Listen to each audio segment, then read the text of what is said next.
Hi friends, मी ईश्वरी तुमचं सगळ्यांचं खूप खूप स्वागत करते। सो आज काही मी स्कूलमध्ये गेलेली नाहीये, तर का नाही गेली आहे तर मला थोडंसं बरं वगैरे वाटत नव्हतं, वॉमिटिंग टाईप होत होतं, जरा डोकं पण दुखत होतं, त्याच्यामुळे आज मंथ एंड होता, त्यामुळे आई पण म्हटली काही गरज नाही नको जाऊ। फर्स्ट टाइम असं झालेलं की आई म्हणत होती की नको जाऊ म्हणून।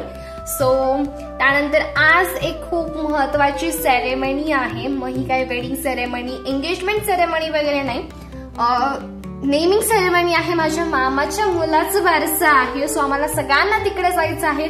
जो काही होमवर्क स्टडी होता तो मी कॉल करून मागवून घेतला। ऍज युजल आपण सगळंच तसं करतो, स्कूलमध्ये नाही गेलं तर फ्रेंड्सकडून मागवून घेतो, आणि भरपूर असं होमवर्क होता, भरमसाठ होमवर्क दिलेला टीचर्सनी, तो मी आता कम्प्लीट केलेला आहे। असाइनमेंट्स होतात, वर्कबुक्स होते, सगळं माझं कम्प्लीट झालेलं आहे। सो आम्हाला तिकडे जायचंय, त्याचं ते मस्त असं रेडी व्हावं लागेल। सो मी आज काय घालणार आहे, काय धमाल मस्ती करणार आहे, चला बघू। सो अशा प्रकारे जो काही भरमसाठ होमवर्क दिलेला होता तो मी कंप्लीट करायला घेतलेला, आणि अशा प्रकारे तो कंप्लीट सुद्धा झालेला। त्याच्यानंतर हा ड्रेस मी वेअर करणार होती, मस्त असा ड्रेस आहे तो मी वेअर करते, ड्रेस आहे सो की मी अशा प्रकारे मी हा ड्रेस वेअर केलेला आहे। सो या ड्रेसची जी काही लिंक आहे ती मला तुम्हाला काही देता येणार नाही, कारण की हा ड्रेस मला बर्थडेला भेटलेला आहे, म्हणजे ऑफलाईन घेतलेला आहे हा ड्रेस। सो आता मी ड्रेस वेअर केलेला आहे, कसा दिसत आहे मला नक्की कमेंट करून सांगा। सो आता मेकअप करायचं, रेडी व्हायचं, हा मेन पॉइंट असतो। सो आता चला रेडी होऊया, थोडाफार मेकअप करूया, काय करणार आहे ते बघू। सो अशा प्रकारे मी रेडी झालेली आहे, मस्त असं सिंपल असा लुक केलेला आहे मी, असे केस वगैरे विसरले, थोडीशी पोणी वगैरे घातली, पूर्ण थोडी हेअरस्टाईल केली आहे, अशा प्रकारे मस्त असं मेकअप केलेला आहे सिंपल असा।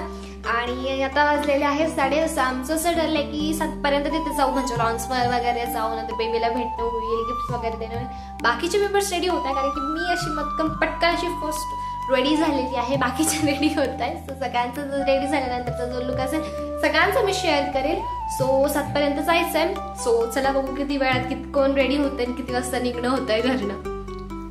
आणि मग देवपूजा करून घेतली, कारण मग यायला लेट होईल, मग देवपूजा झालेली नव्हती, मग काका आम्हाला घ्यायला आलेले, मग महालक्ष्मी मंगलकालयामध्ये हे जे काही नेमिंग सेरेमनी होती, सो आम्ही तिथे 7 पर्यंत बरोबर पोहोचलेलो, आणि त्याच्यानंतर मग लॉन्समध्ये गेलेलो, मस्त असं डेकोरेशन वगैरे केलेलं होतं त्यांनी, मस्त असं जो काही मागे पोस्टर लावतात ते पाळणा होता, हा मस्त मखमल होतं त्याच्यावर, आणि खाली जे काही ते तांदळाने काढतात ती ड्रॉइंग ती काढलेली होती, मस्त असं वरती डेकोरेशन केलेलं होतं। त्याच्यानंतर आरव बघा, आरव तर चाललं होतं मला नको घेऊ आणि पळत होता। त्याच्यानंतर सगळे मेंबर्स आम्हाला भेटलेले, फॅमिली मेंबर्स, माझी म्हणत होती की कसं ओवाळायचंय वगैरे, आईला सांगत होती। त्याच्यानंतर जेव्हा बेबी आला तेव्हा मस्त असं दिवा वगैरे लावून घेतला लगेचच पटकन असा, आणि त्याच्यानंतर कारण बेबीचं आणि त्याच्या आईचं औषण करायचं होतं, आत्तूनी मस्त असं बेबीला घेतलं होतं, आणि मग त्याच्या मम्मी पप्पांनी वगैरे बेबीला घेतलं, आणि त्याच्यानंतर आईने त्यांचं मस्त असं औषण करून घेतलं।